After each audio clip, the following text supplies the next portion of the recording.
Welcome to this week's edition of World Crisis Radio. This is Webster Tarpley speaking to you from Washington, D.C. And we have three large complexes to begin with here. It's Friday, the 3rd of October, and three big things. The first, including as we look towards the U.S. election, more details on John McCain, the terrorist's friend, cavorting with a Caliph, with a kidnapper, and a cannibal. The big three, Caliph, kidnapper, and cannibal in Idlib, Syria. This gives C cubed, or just about, C or K, but call it C cubed. Not command, control, and communication, but a caliph, a kidnapper, and a cannibal. I suppose we can get by on fudging the spelling. It's like poetic license, okay? That's where he was. That's number one. We want to add in his little friends, guys like Congressman Lamborn of Colorado, who is urging mass desertions, mass insubordination, and mutiny in the U.S. Armed Forces at a time of war in Afghanistan, the threat of war always in the Middle East with ISIS and these killers, public health emergencies, and so forth, but the despicable anti-state anarchists, these Republicans, I guess we can call them. That's a curse word in its own right. Lamborn and company, and he says some of us are attempting to foment the collapse of the U.S. Armed Forces. On the whole, not a good thing, right? Would help lawless elements. I guess that's who they represent these days. And William Crystal going on one of the Sunday blabs, I think it was Face the Nation, whichever one it was, last Sunday, giving the phone number of the Weekly Standard and inviting disgruntled intelligence community types to call in. Oh my God, are we back to Valerie Plame? Are we back to massive leaking? You can see Crystal doesn't give a damn. He was a hypocrite, right? Saying, oh, Snowden's the end of the world. And then he turns around and says, oh, now we've got to have leaks to discredit Obama. This is all about as fake as Bell Hodges' charm offensive, his friendship tour around the world. Remember Bell Hodge? We were on his case already in the spring of 2011. He's going around. Maybe he'll meet McCain. I can't imagine that he wouldn't, and I'm quite serious.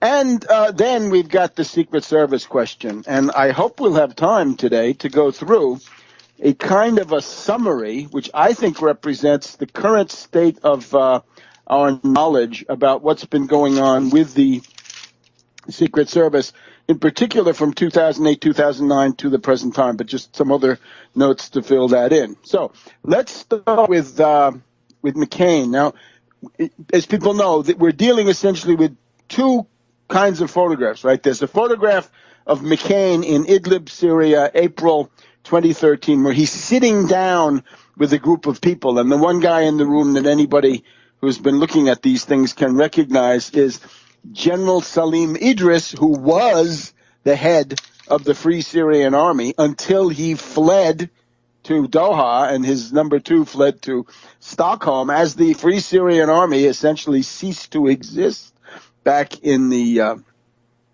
about December of last year, right, when their weapons warehouses were taken over by the Nusra, Al-Qaeda, ISIS, whatever it is. And then we have the outdoor pictures, right, where they're coming out of the meeting, apparently standing in front of a doorway, and you see McCain sort of mugging for the camera with a group of these people. Now, I had spent some time trying to figure out who these people actually were. And the first problem that you face with these people is not quite as bad as a British.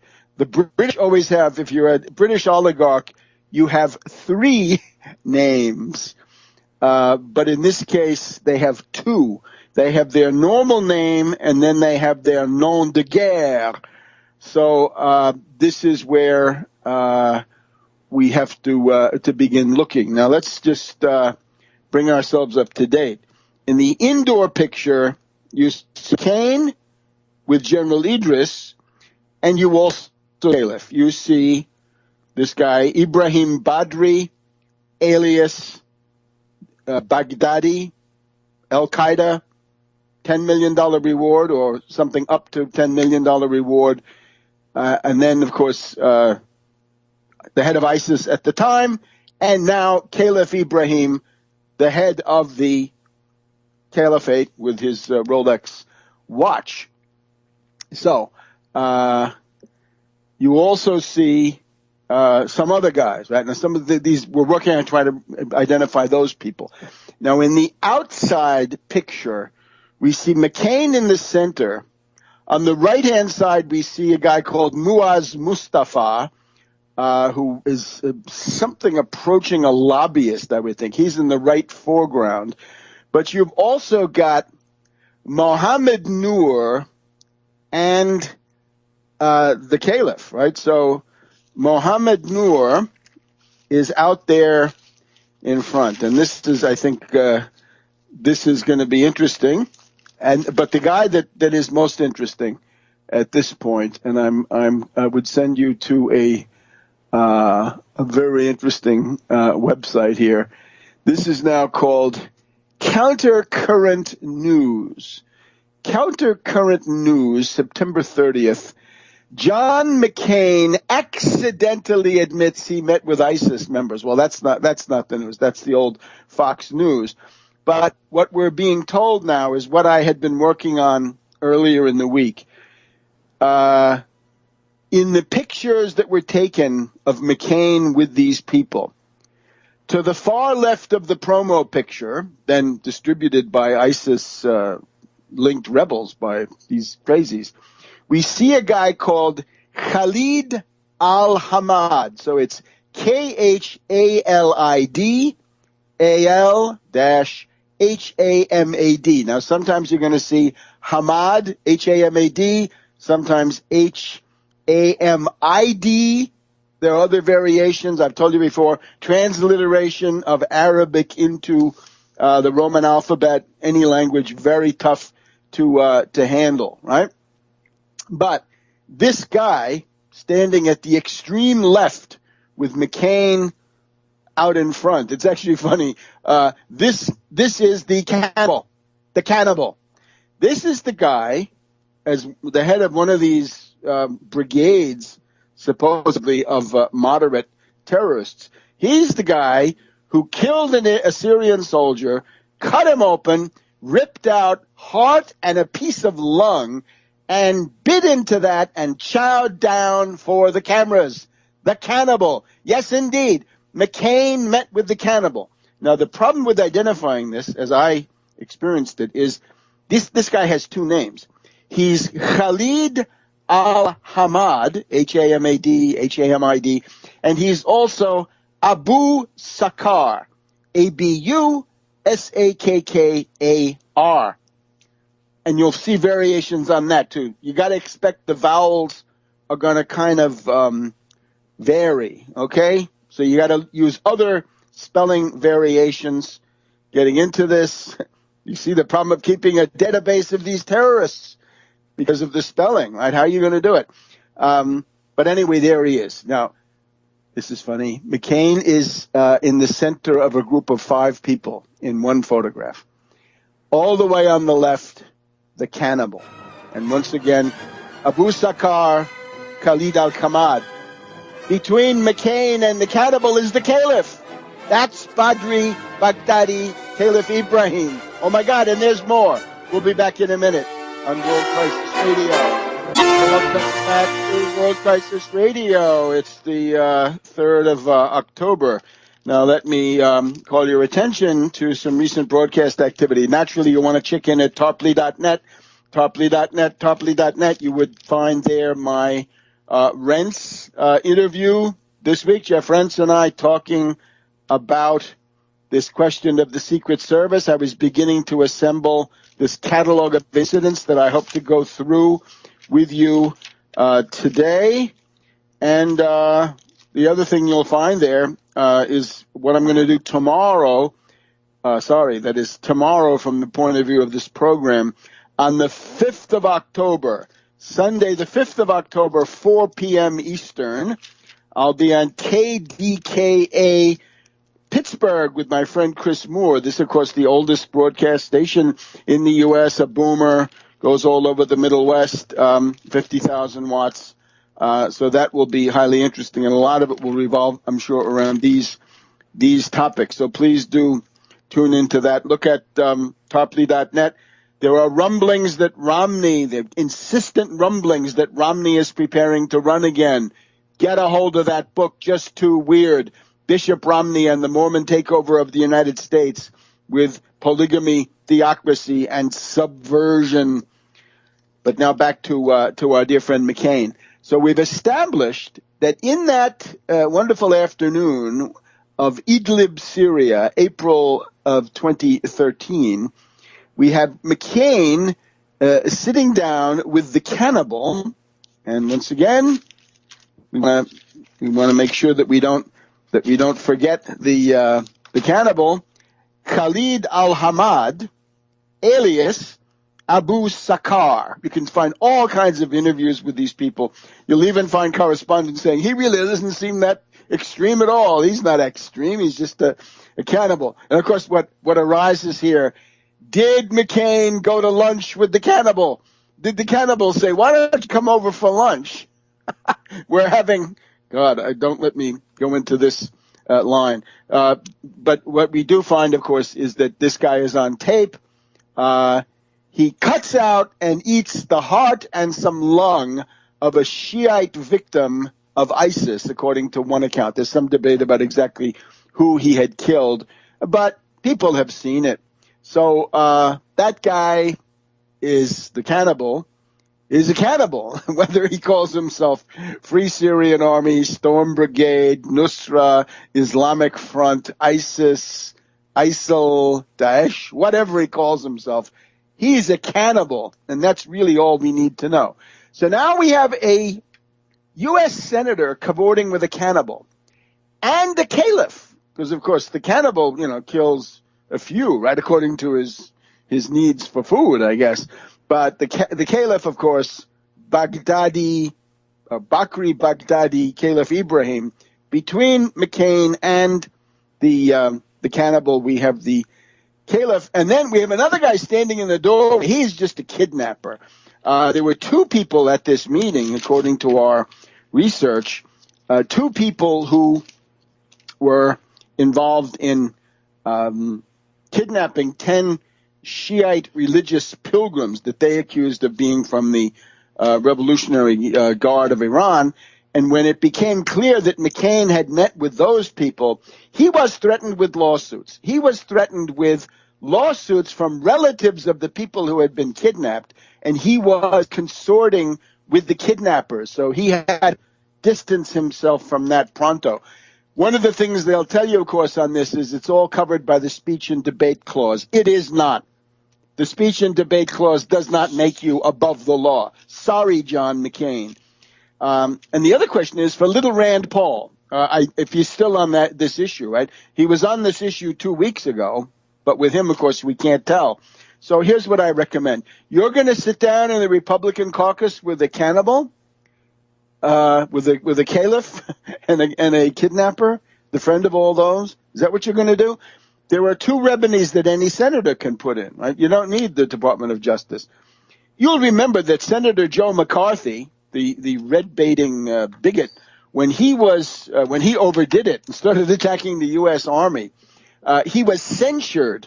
The Senate voted to censure him. It basically says the Senate gets together and condemns the behavior of one of its own members. Good. Do that for McCain. And since, of course, this is much more serious, right, because this is now not just destroying careers and lives, it's killing people with the caliph and the cannibal and indeed the kidnapper, because who knows the relation of the kidnapper to these Foley and so, right? We have these reports that the Free Syrian Army, so-called, sold the two beheading victims, we assume, to the ISIS killers, right? So you have all that. So this is much worse. So McCain should not just be censured; he should be censured first and then expelled. The Senate can expel a member. Yes, indeed, the Senate can expel a member. I remember a friend of mine, Harrison Williams, senator from New Jersey, and he was Watergated because he represented the pro-labor wing of the Democratic Party. They went after him, and he was on the Senate floor. A roll call vote to expel him had begun, and he stopped it by resigning on the Senate floor. So they were going to expel Harrison Williams of New Jersey. This was back in the days of Abscam, Brylab, Pendorf, and all the rest of that. FBI sting operations to try to weaken and destroy the Labor Democratic Party connection. McCain is much worse. McCain needs to be expelled. Expel him.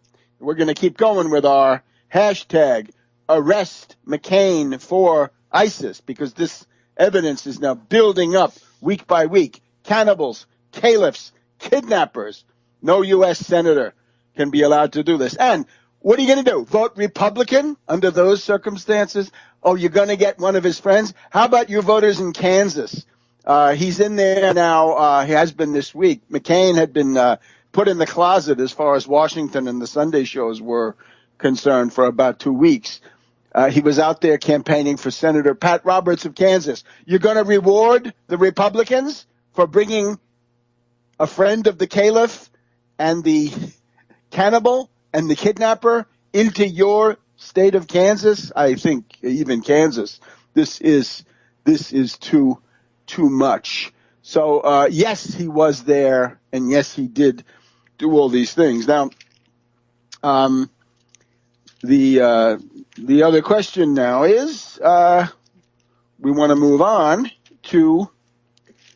First of all, let's just quickly go through these people who are trying to attack the U.S. armed forces. Right, this is Congressman Lamborn of Colorado, and he says some of us are talking to military officers and telling them if you don't like Obama's policy in the Middle East, I think, but mainly Ukraine too is prominent. If you don't like what Obama is doing. And what they mean by that is if he's not bombing enough, if he's not sending in enough divisions, right? If he's not enough of a warmonger, then you should resign, says Lambert. Whoa, that's already a violation of federal law. Forget speech and debate. Back in a minute. Back to World Crisis Radio. It's the 3rd of October here in Washington. And once again, on the 5th of October, Sunday, KDKA, 4 o'clock to 5 o'clock in the afternoon with my good friend Chris Moore. So now, let's just a couple of other notes on this ISIS situation. We've just had Biden, and this is really hard to interpret. Biden opens his yap. Well, we know that Biden has a big yap and a mind like a rag bag. So Biden opens his yap on a trip to Cambridge, Massachusetts, I think, and he starts saying, look, our biggest problem in the Middle East are our allies. And he says, essentially, Turkey and the Saudis, Turkey and the Gulf states are funding these terrorists, and they should stop. So it means Turkey, clearly, Gulf Cooperation Council, mainly Saudi, Qatar, UAE, Kuwait, the wonderful gratitude of Kuwait for being reinstalled in power. See how far that gets you. And then he says, moderate opposition. Why, says Joe, Lunch Bucket Joe says, there is no moderate opposition in Syria. There is no moderate opposition. And let me, I think this is a very important point. There is a moderate opposition, and it's where you'd expect a moderate opposition to be, in the parliament, running for office, contesting elections. The moderate opposition is not an armed terrorist killer opposition. It's peaceful. I met some of these people when I was received by the governor of Homs in November of 2011. I met with he had a bunch of people there. He had all of the religious leaders, Christians included, but he had one or two westernized women who could have been at home in Paris as well as in Homs, and another guy, very interesting, a Marxist. He was actually a Marxist poet. And the Marxist poet said, Assad is too soft. He should crack down more. And the fashionable women were saying, we just want to be able to organize politically, have our own political party, and so forth. That's the moderate opposition. And they've been essentially back with Assad from about April or May or whatever it was of 2011. The people who are armed are all terrorists. The armed opposition is ipso facto the terrorist opposition. Let's get that all clear. So Biden is right. And of course, I guess based on this, we'll have to stop the plan to spend $500 million on the moderate terrorist opposition. And of course, even without that, there's going to be a grave difficulty in finding moderate terrorist opposition figures who can be actually vetted moderates. They have to be. That's going to be very hard. It's going to be very hard to find. So the other question, the people that McCain is right? McCain knows his terrorists. McCain had said to Kerry 10 days ago, John, I know too many of them, terrorists, right? Free Syrian Army, Nusra, ISIS. I know too many of them, said McCain. They'll never do what you want. They'll never stop fighting Assad to focus on ISIS. And indeed, that turns out to be an understatement. The various so-called moderate terrorist opposition groups in Syria are turning against the U.S. They say, this is no good. We don't want to bomb ISIS. They say, we have no quarrel with ISIS and the Caliph. We don't care about that. Beheadings, we don't care. What we want to do is fight Assad. Obviously, they want the spoils, don't they? So the people that the U.S. proposes to arm are saying they're not going to turn these weapons against ISIS.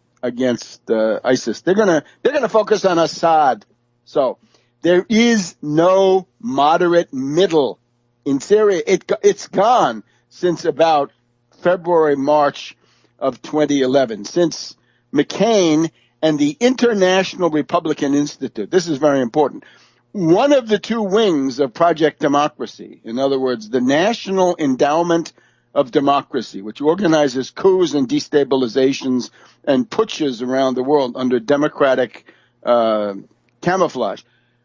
One of the two wings is the International Republican Institute, chairman of the board, John McCain. Okay?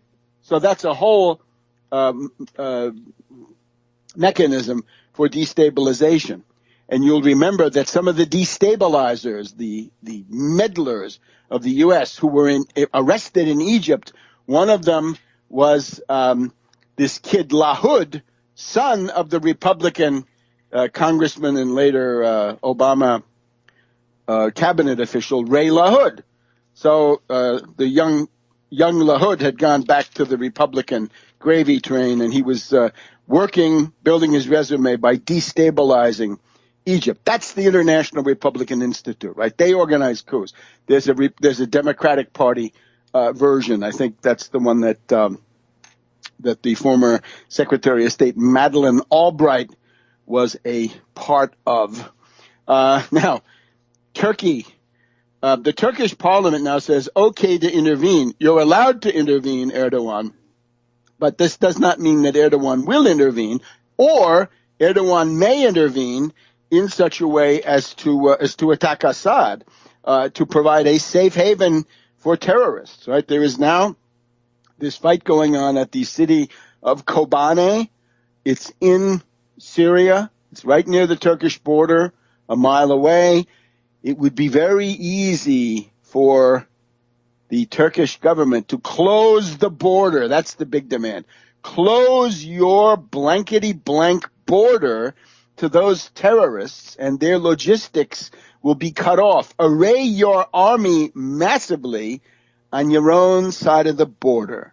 No, this is a competing plan for a caliphate, right? If you say new Ottoman Empire, my God, the Ottoman Emperor, up until about, 1920, was the Caliph. So Erdogan says, what? Caliph Ibrahim? You must be crazy. Everybody knows that Erdogan is the new name for the Caliph. Well, sorry. People in Turkey need to think now. If they expect the United States to come and help them in case of aggression, and they can't even close their border, I think even in the arid and imbecilic lands of mainstream media, this is going to be too much, and we've even seen that in the Congress. And we're also, how about this? According to Press TV, ISIS, the Islamic State, has representatives of Caliph Ibrahim, McCain's friend.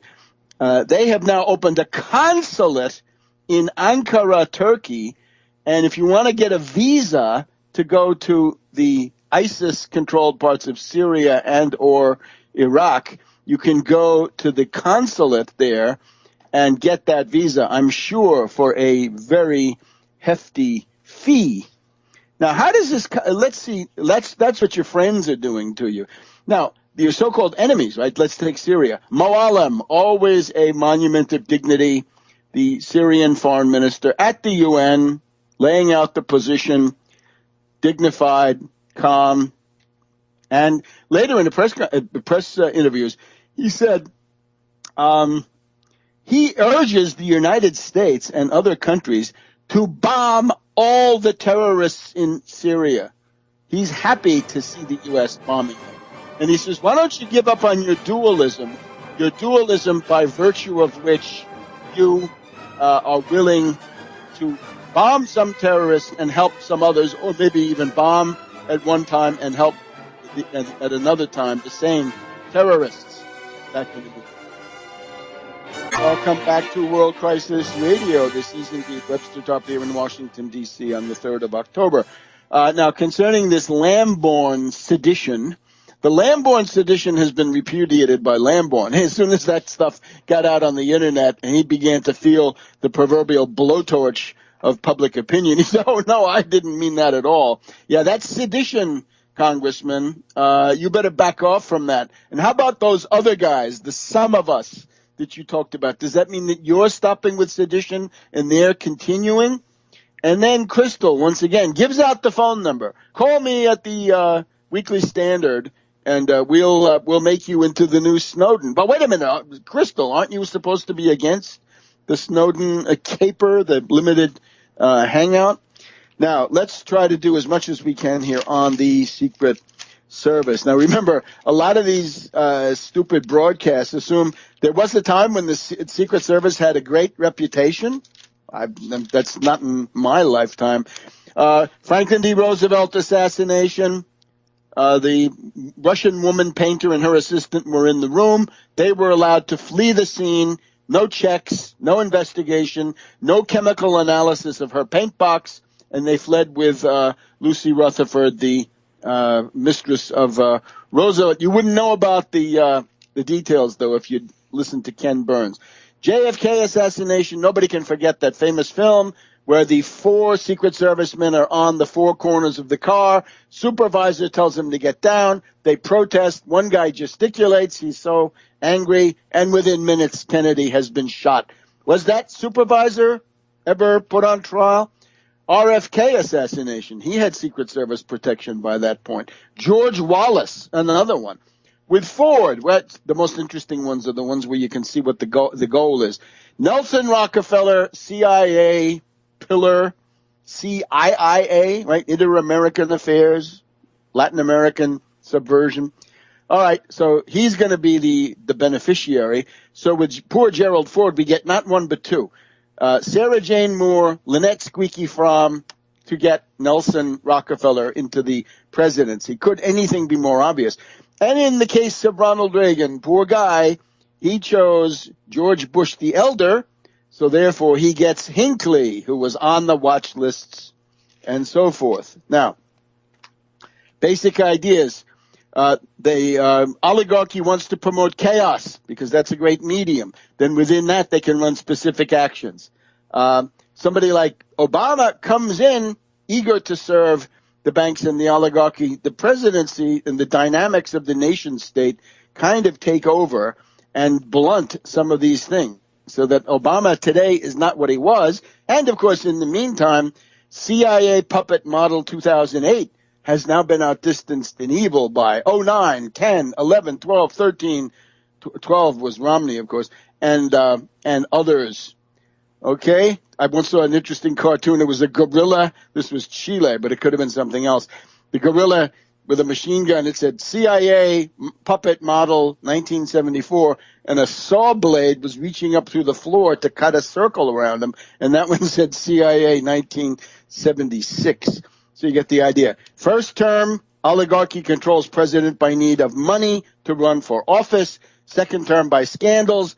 But then within that, it's punctuated by this constant sniping, quite literally. Couple of examples. November 2009, the Salahis crash the reception. Couple of weeks after that, Obama's West Point speech, first week of December. He gives them the Afghan surge, but he also has a date for a pullout. So they're happy about the surge, but they don't like the pullout. December 2009, Mutalab in the skies over Detroit. And you'll remember, let's see if we can find it. Look, this is all on Tarpley.net in quite a bit of detail. You'll remember that on the evening of January 4th, right, about 2 weeks later, along comes Richard Wolff on MSNBC, and the word is that the Obama White House became very suspicious that this had been deliberate, that Mutalab was allowed on there deliberately in order to embarrass Obama. 2010, I'm not finding a whole lot, but we're going to try to fill that in. 2011, the Arab Spring, kicked off by Walnut's McCain in Cairo. March 2011, Obama okays the Libya bombing. Okay. Parenthetically, if Gaddafi had attacked Benghazi and killed the rebels in Benghazi, there would have been no Syrian civil war, no ISIS, no destabilization of Iraq. Would have been smarter to let Gaddafi go in there and mop up those crazies. In the middle of the year, 2011, Operation Moonlight, then head of it, Mark Sullivan, Secret Service director, wanted to secure his personal assistant, Lisa Chopek, from constant harassment, he said, from her next-door neighbor in La Plata, Maryland. So from July through August 2011, 2 members of the Prowler team were detached every day, twice every day, to go down and essentially not protect the president, but to protect Lisa Chopek. On October 21st, Obama gave a press conference announcing total pullout from Iraq. November 11th, we get the 7 shots that have now been reported by the Washington Post. 7 shots into the southern facade by a shooter. The supervisor from the Secret Service says no shots were fired. That guy has to be fired. He's got to be identified and purged immediately. He's a rotten apple. Pull on that, you get the rogue network. You'll get the deep state. Then the other issue at the time, the jihadi airlift from Libya to Turkey. In other words, get the crazies that had killed Gaddafi, get them into Turkey and then into Syria to attack Assad. Maybe it was Obama dragging his feet. Anyway, that's the roots of Benghazi are in that. 2012, April, Cartagena orgy. 12 Secret Service people sent back after a quarrel about paying the prostitutes. It was after this that Pearson was brought in. Pearson is now out. In April of 2013, the Wall Street Journal reports Kerry, Samantha Power bring in Petraeus and Keane to try to gin up the war in Syria. That's the background. In October of 2013, this is a horrendous crime. Miriam Carey, a deranged woman, black woman with her daughter in the car, massacred, mowed down, 27 shots, 5 wounds, dead. The daughter not wounded by some miracle. And this does not figure in the latest Washington Post summary because they don't seem to think that was a security threat. That was a huge event.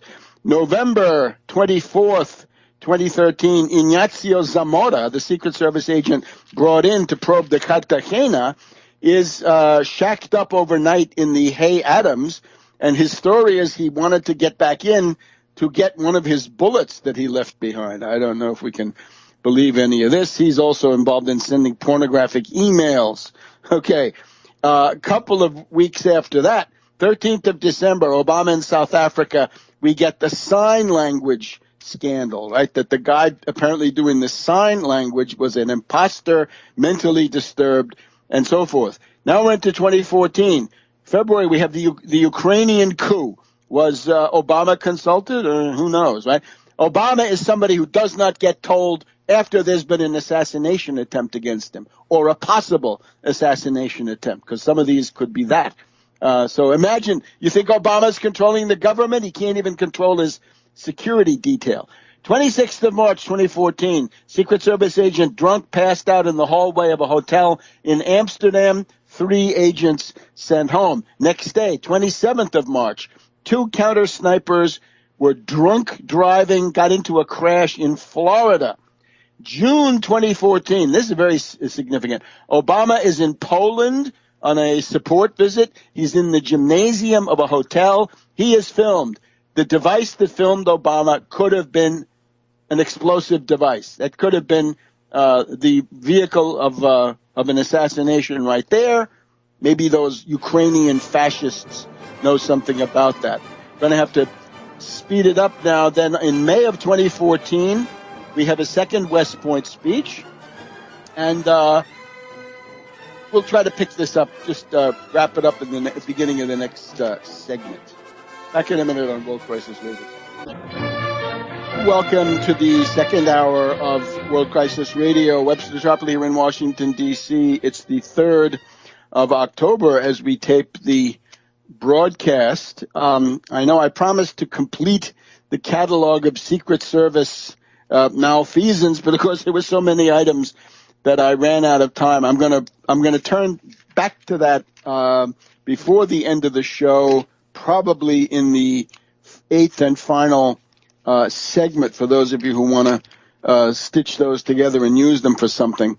But in the meantime, we try to keep track of social conditions in the U.S. at the grassroots level, and we try to find places that look to us like microcosms of what's going on elsewhere in the country. And one of the ones we are most interested in is the Benton Harbor, Michigan, and the Michigan case in general, right under Governor Rick Snyder, fascist governor, and his emergency management law. So we would like to go now to Benton Harbor, Michigan, and talk to Reverend Edward Pinkney, who is the head of Benton Harbor Banco, one of the main organizations that's fighting for the rights of people, their economic and political rights. So welcome, Reverend, and give us the update, please. Webster, I am happy to be on your show, and I tell you, we've been out here rocking and rolling. They have tried to put me in jail not once but twice. Once they told me if I went to the Barron County meeting on Thursday that they would arrest me. They had about 10 deputy sheriffs waiting on me. And it was something you would never believe. We was talking how can that be legal? Isn't there a First Amendment? I must have missed something. It is illegal, but I couldn't take a chance because I'm on trial. But what I did, I sent 4 or 5 people in there to speak about all the tanks in our community. Matter of fact, we have more tanks in our community probably than Chicago have in their community. And we want to know why. So they knew that we was coming to speak, and they was outside waiting. I didn't show up there, but I was driving around the neighborhood to make sure everything went okay with my group. We also discovered that the administrator was doing inside trading. He's a multi-millionaire right now. when they built the Jack Nicklaus Signature Golf Course, he was the one who went over there buying them houses for $1. And he bought up everything. And this is that prime lakefront property that looks out over Lake Michigan, very desirable. So this guy he's been appointed to this job, and he's using it to line his own pockets. Absolutely, and he is a multi-millionaire now. I mean, I don't not just a plain millionaire. He's multi. Him and his whole family, all of them are millionaires because of what they have done to the city of Benton Harbor, and it's almost ridiculous. And here's something even bigger: they have started to cut the people water off again. Unfortunately, I don't have my tool to cut it back on. So I don't know how we're going to work this thing to get it back on. But I'm thinking of ways of getting this thing back on. But unfortunate for us, we do not have that tool anymore. So we're out here, Webster, doing the things that need to be done. And it's not just here in Benton Harbor now. It's going all over this country. Detroit. They even talk about the water in Detroit now. They start cutting their water off now. So the whole state of Michigan is in jeopardy right now, unless we do something about it, Webster. But let me just say, I think there may be people listening to this broadcast who might have such a tool, or they can buy one, they can get one, they have ways and means. And when you give your address, I would hope that some people can. If you don't have a lot of money lying around, maybe you have one of these tools that can be used to restore water service.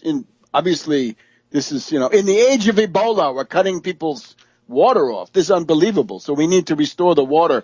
Maybe somebody can send in the tool. Oh, absolutely. I'm hoping that someone can send me one. If they can send me, if I can get 2 or 3, I can take one up to Detroit because they took theirs too. Well, that was mine, the one they took. So what we want to do, we want to make sure people understand how important it is to have water. They should not be cutting off people water. Water is free. Three-quarters of the world is water. But I tell you one thing, though, we are really doing the things that need to be done. Listen, I'm only 3 weeks away from my trial. 3 weeks away. And I still need money for this handwriting expert. We're that close. We're planning on dealing with him on the Monday coming, not this Monday, the next Monday. And if we have the money, we're going to go meet him, and he says it's going to take him 7 days to analyze my handwriting, and he'll be able to come just in time for the trial. But we must have that money. So I'm still looking for maybe, if I can get 5 people to send me $250, I'll be more than happy. Just 5 people now. That's all we need. If we could do that, I'll be more than happy. And we're doing this thing because we're not giving up this fight, Webster. We're going to do the things that need to be done to make sure that we can win this battle. Reverend, give us the contact information, mail, phone, internet, PayPal. Mm-hmm. You can go to bhbanco.org, and there's a PayPal there. That's bhbanco, BANCO.org. There's a PayPal right there. That's BHBANCO.org, or you can mail a check to Banco at 1940 Union Avenue, Benton Harbor, Michigan, 49022. That's Banco. You make the check out to Banco, send it to 1940 Union Avenue, Benton Harbor, Michigan, 49022. And the battle is continuing, Webster. We're not giving up. We're not quitting. We're letting them know that we're standing tall. And it's not just here. It starts here in Michigan, but it's going to spread all over the country, even all over the world, if we don't stop them now. It's certainly true. In the 1930s, the idea of a sit-down strike was unheard of until it started in the Detroit, Michigan area, and then it was in France within a couple of months and around the world. So that could happen in our time. Absolutely, and they're preparing for me now. They brought in another witness. I don't know where they came from with this witness, but they supposed to have another witness. But I tell them all we need is a handwriting expert. If we get a handwriting expert to let them know that it is impossible for me to have changed that, the deal is done, which we know already that I didn't do it. They know I didn't do it. That's why they didn't bring in a handwriting expert. They brought in a forensics to say that somebody changed it, but not a handwriting. Well, he could do the same thing, but unfortunately, he didn't do it because we know why he didn't do it, because they would have to turn that evidence over to us, and we had to deal with that. So we're fighting, and we're going to continue to fight. We're going to win this battle, and then I'm going to move around the country to help other people around the country fight their battles. That's what I'm going to do. Great idea. And, of course, this water issue, right? We have international listeners. The question of resuming the water cutoffs in Detroit and elsewhere in Michigan was an international scandal story this past week. In other words, that had been stopped for a while, but now they're going to go back to it. And the argument was, water is not free.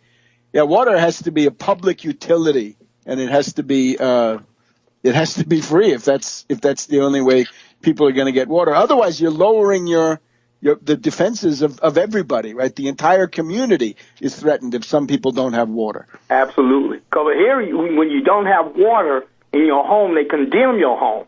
And if you have children, they call DHS and they come and take your children. So we're dealing with something here. So it's a creeping totalitarianism by the banks. Absolutely. With the permission of the courts. What a scandal. Well, keep fighting, Reverend. We know you will, and we hope you come back next week. And I hope in the meantime, find some of those tools. Throw a monkey wrench into Wall Street's plans. Hey, we'll do something. We'll see you next week. And we'll be back. Welcome back to World Crisis Radio, October 3rd, 2014, here in Washington, D.C. And right now, of course, it's about less than 5 weeks to the general election. And that's going to be the 4th of November, so fewer than 35 days.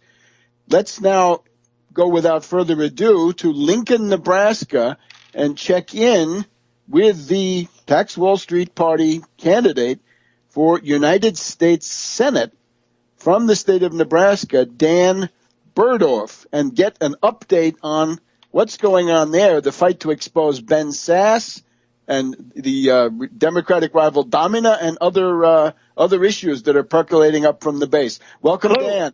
Hello, Webster. Thanks very much for having me on your show. Always a pleasure. Every week. Wonderful. Well, we had some accomplishments this week. We campaigned at the Harvest, the Hope, Keystone XL pipeline demonstration in concert, and you can see pictures of that at Twitter at Dan for Nebraska. And we got a lot of new supporters to our program. So I went there with our program using the old intervention model, and we talked about the Wall Street sales tax. We talked about mobilizing the Federal Reserve for public credit for production. And what we're going to do with that is use that not only to rebuild the infrastructure, but to invest in a 21st century power system, which will include research into fusion energy, not only solar, wind, and other older technologies that some other candidates are talking about. So people responded to that, and they also responded to our idea of preserving and strengthening the social safety net, and that would include SNAP, food stamps, aid to dependent children, veterans care and support for the mentally ill. That'll all be fully funded by a Wall Street sales tax. So we got a lot of new supporters to our program at that Hope for the Harvest Keystone XL pipeline celebration. Also this week, we met the very impressive Betty Brash at the Center for People in Need in Lancaster County. And you can find them at CFPIN on Twitter, or search Center for People in Need. I'm happy to plug their program there. We talked about the issues of poverty last week on your show, Webster, and of course, right. Those issues aren't going away, and that includes the fact that only 6% of the assistance to needy families comes from private charities. So although Center for People in Need is doing a tremendous job in Lancaster County, we also have to strengthen and support that social safety net that is so important, and that's a key policy in our program with the Tax Wall Street Party. Webster, I also, if you don't mind, I'd also like to speak to the issue of legalization of marijuana. Go right This is ahead. kind of a big issue in Nebraska that's coming up there. The governor's debate just covered it last night, and my opponent, Dave Domina, came out for legalization of marijuana recently, saying that America hasn't been winning the drug war. And in response to this, Ben Sasse, my Republican opponent, came out with a statement in which he makes no statement at all, saying that Nebraskans are considering the issues.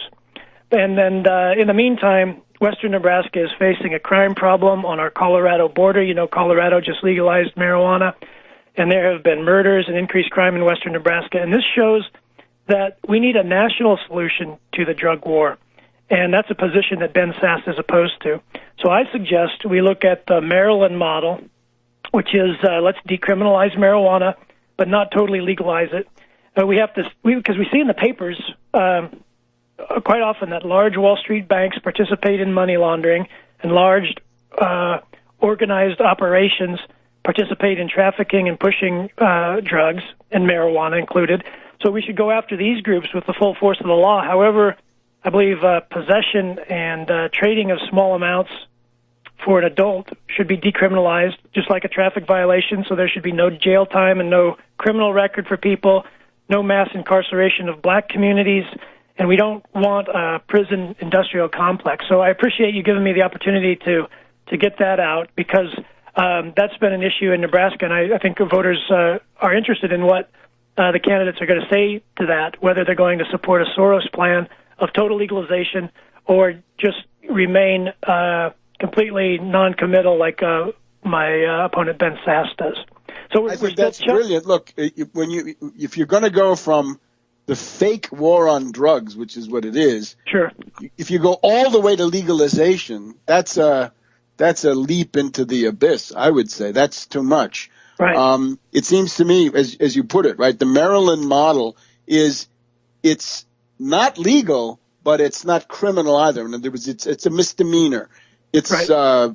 You can get a significant fine or a few weeks in jail if you insist, right? If you try to go near kids or other things, right, go into schools, then it becomes more serious. So decriminalization is not legalization, and the thing that's not addressed in the Maryland model is, as far as I know anyway, is the medical marijuana. It seems to me lots and lots of narcotic substances are already prescribable by doctors if it is found that there are benefits from any kind of controlled substance. Then under a strict supervision of a doctor, that could also be possible. But I think you're certainly right. To go from total ban to legalization, that's going to create social chaos. And we all know, right? Yeah. CIA runs drugs, Wall Street launders the money. There it is. Don't give up on that. Well, I'm glad you brought up medical marijuana, too, because there's been a lot of research, and there's a lot of possibilities for medical marijuana helping people,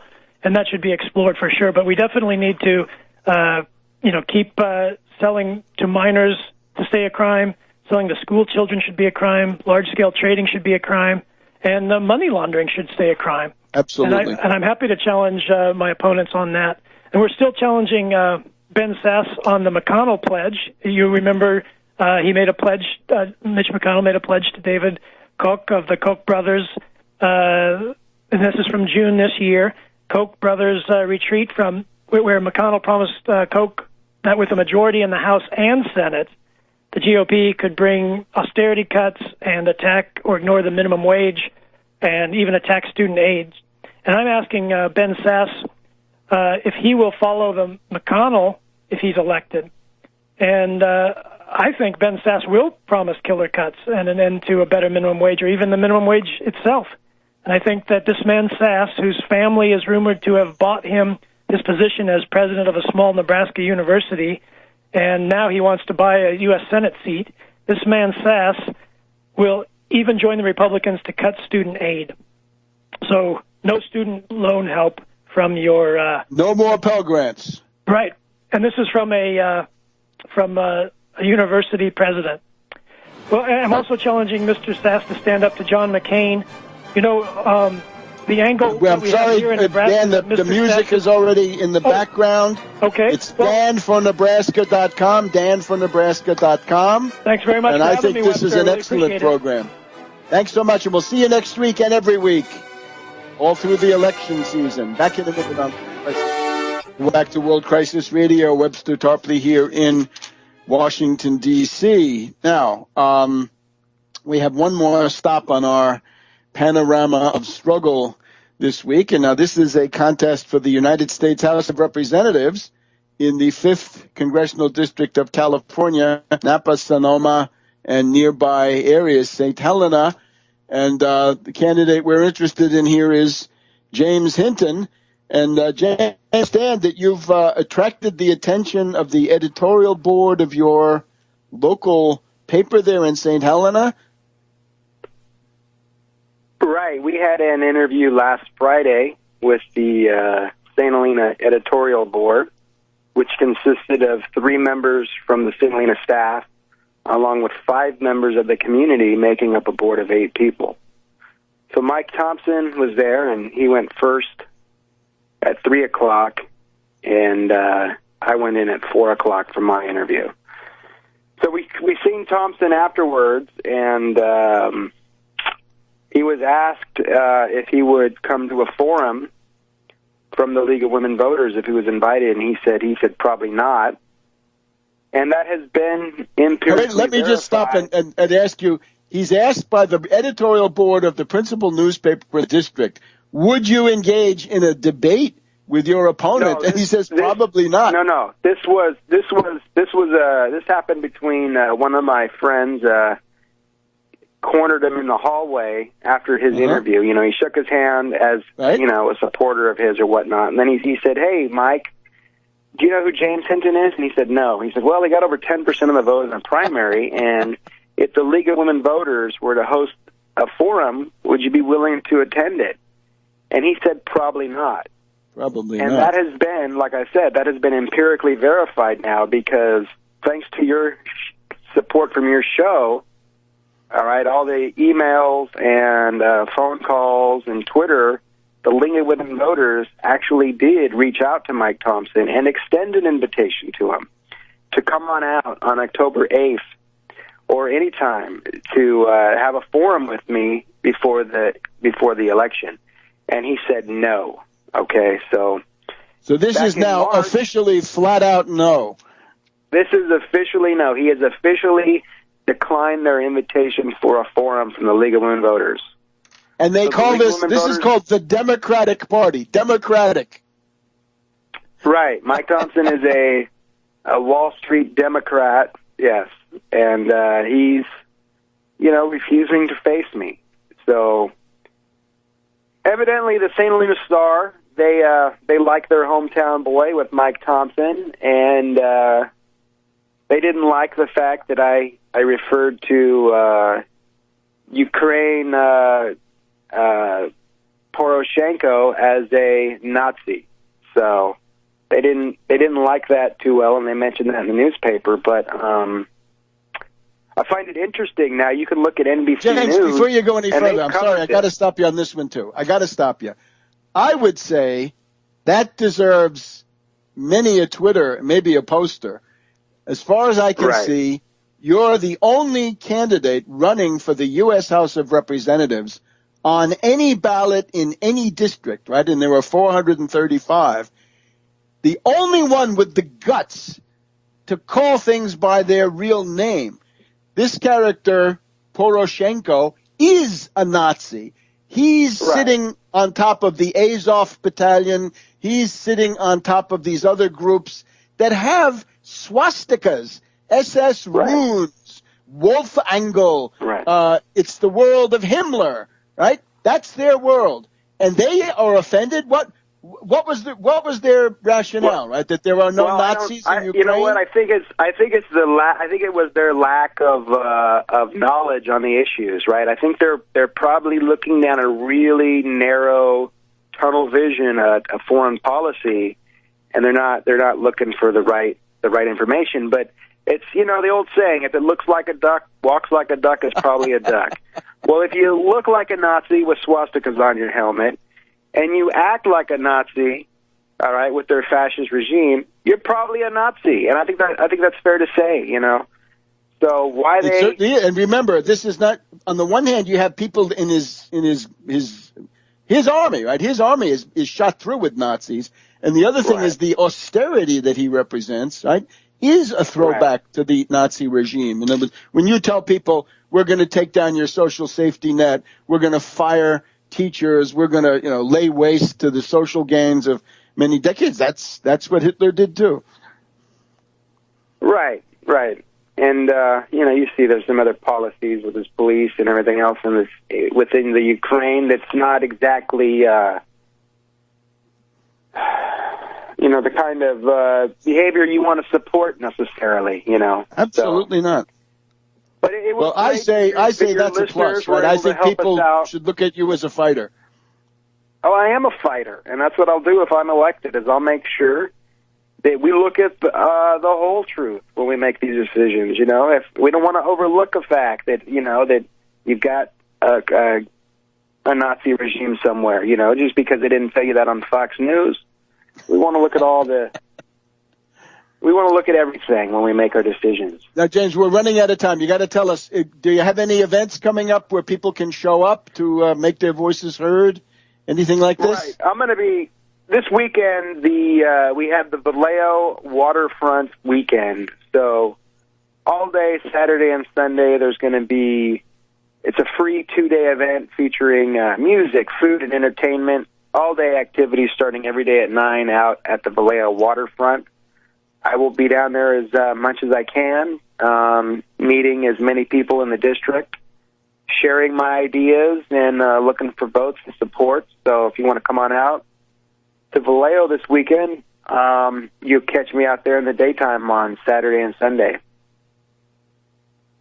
Great. And don't we have one other forum or other event where you might... a couple this week. So Wednesday night at the Napa Community College, there's another forum out there, and we're trying to get, hopefully, me and Mike Thompson, if they're ready for us, Mike. Mr. Thompson, are you out there? Are you listening? Would you come and put your ideas up against mine, and let's let the voters of our district decide what kind of direction and leadership they want, okay? Let's see if they like Obamacare or Medicare. Let's get sized up, make sure they know where you're at and where I'm at, and let's do this. But I'll be out there regardless. And then the next night, on Thursday night, I'll be out in Sonoma. There'll be a city council candidates forum going on in Sonoma. You can find me out there. Everybody should visit my website, hintonforcongress.com. Stay up to date. We need some more support. Let me just point out one other thing, James, because I know you're too much of a gentleman to get into this. But if Thompson doesn't show up for these things, there is this terrible rumor that is coursing around the Northern Bay area, there where you are, that he can't control his drinking, that he has a drinking problem, and that sometimes he's just in his cups. And the story was on the weekend of the earthquake, right, which struck in the night between Saturday and Sunday, that he was like Harry Truman in April of 1945, right, that he was soused, that he was out of it. So people have to ask themselves something about that too, right? Because I know you have you've had some medical issues, but you've been waging a doughty and an energetic campaign. And here's this Thompson, who doesn't seem to be willing to fall out of bed in the morning and or even afternoon and come I just wonder how he is in general, because you don't ever see. I'm afraid we're going to have to leave that hanging, though, because there's the automatic mechanisms. So it's Hinton for Congress on the internet. We'll see you again next week, James. Back in a minute. Welcome back to World Crisis Radio. We have to cut the nice music short. Remember, Tarpley on KDKA Pittsburgh, Sunday the 5th of October, 4 p.m. Chris Moore, fine journalist and always interesting. And, of course, that's Pittsburgh, so that's indispensable.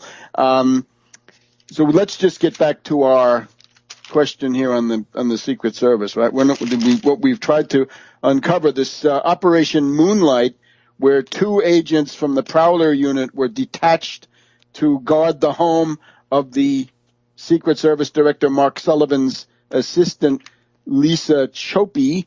That all happened in the summer of 2011. It didn't become known until a couple of years after that.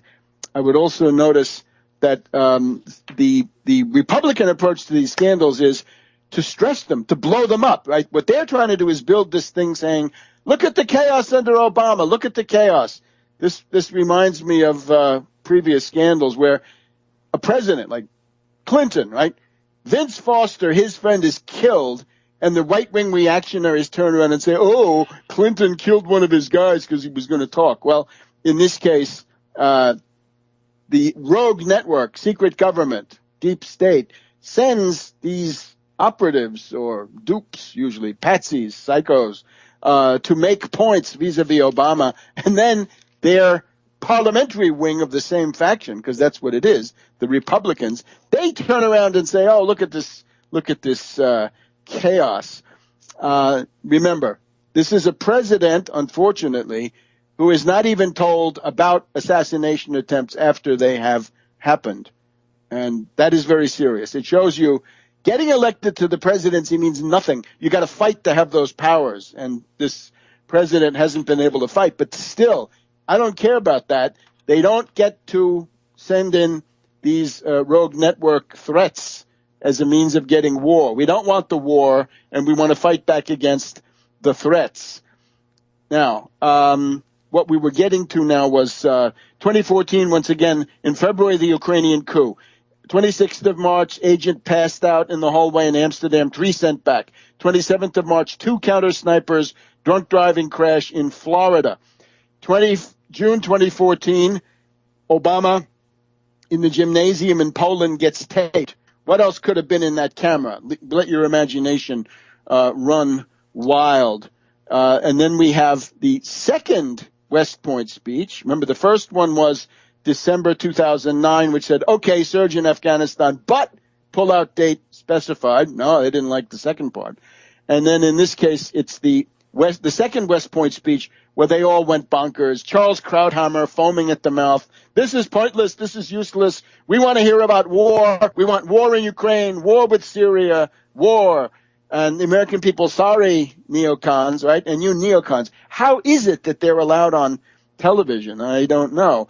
One of the things we can say is that the political culture of the United States is imbecilic because of the refusal also to treat these incidents as what they are. They are threats in the service of a policy, which is war and escalation.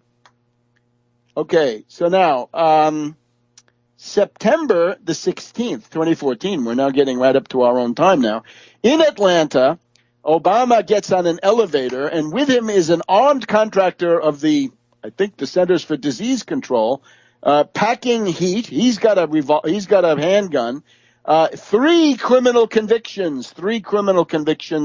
He's in the elevator with Obama. He films Obama. Man, the idea we can watch you wherever you are. Then he gets into an altercation with the Secret Service, who should have never let him on the elevator. He is fired, and then it turns out he's got the handgun. So then we have on September 20th, not 1 but 2, we have the fence jumper who gets into the East Room and the Green Room, right? And no snipers, no dogs, no nothing. And the car on Pennsylvania Avenue. And since the carrying capacity of the car in terms of explosives is greater, the car is a greater threat, not lesser. And today we get another one. September 27th, at the D.C. Convention Center, just a short time ago, an imposter claiming to be Congressman Donald Payne, Democrat of New Jersey, gets into a reserved, security cordoned backstage area at the Washington, D.C. Convention Center.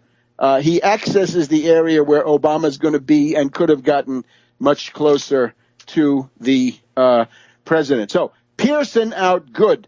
But, for example, go back and find the supervisor.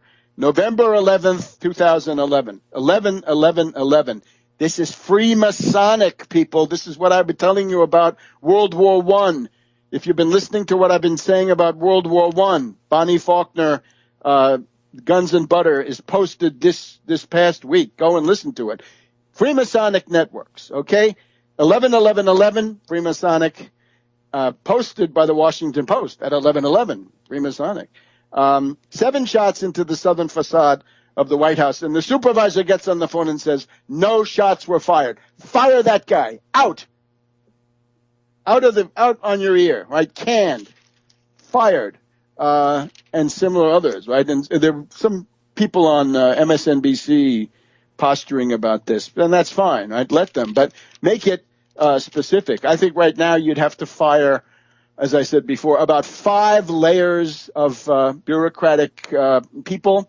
You'd probably have to bring in another agency. Maybe you want to bring in the ATF. There's an ATF guy who's been all over it, the question on television. Maybe that's a mistake, though. Maybe you want to bring in the DIA. Maybe you want to bring in the Customs. You want to bring in another agency, which is not the same thing. Or maybe 2 more, right? You want to bring in a military one and a civilian one and have a 3-way security team so that all 3 can protect the president and each agency can watch what the guys from the other agency do. In other words, you would have to have somebody who has understood my theory of 9/11, someone who has read and mastered 9/11 synthetic terror made in USA, somebody who has understood my analysis of the Mutalab incident of Christmas Day back in 2009. Obama White House probing rogue network of moles behind Christmas Detroit patsy fiasco, reports Richard Wolff on MSNBC. And then, unfortunately, State Department admits Detroit Christmas bomber was deliberately allowed to keep his U.S. entry visa and board the plane. That's February 10th, 2010, and it refers to testimony by Undersecretary of State Kennedy in the front of the House Homeland Security Committee in the House. And he said, State Department wanted to take away the visa for Umar Farouk Abdul Muttalib of Nigeria, but another agency said, no, don't you dare, we're following him, and so forth. You pull on that. What's that other agency? That other agency was never named in public testimony that I know of, right? And it was Benny Thompson was the chairman. He was targeted, of course, heavily along with all black congressional committee chairs like Rangel and others. And this is the situation. So if you put the threats to Obama, not counteracted by the Secret Service, indeed fomented by the Secret Service. I would also, just a couple of other things that I know out of my own experience. The Secret Service hated Clinton. They hated Hillary. They may have had their reasons, but that's illegal. Sorry, can't do it. If you really don't like it, then you should quit. Okay? The Foster question, clear warning to Clinton from the secret government. Clinton's helicopter crashes. Clear warning to the Clintons from the secret government. And as I recall, in the days right after the Clinton inauguration, there were wild reports of sexual orgies circulated by the Secret Service. So that place has got to be purged, broken into 1,000 pieces, as Kennedy said about the CIA. So bring in, a consortium of 2 or 3 other agents. The watchword, arrest McCain for ISIS. Arrest McCain for ISIS, and we'll see you next week on World Crisis Radio.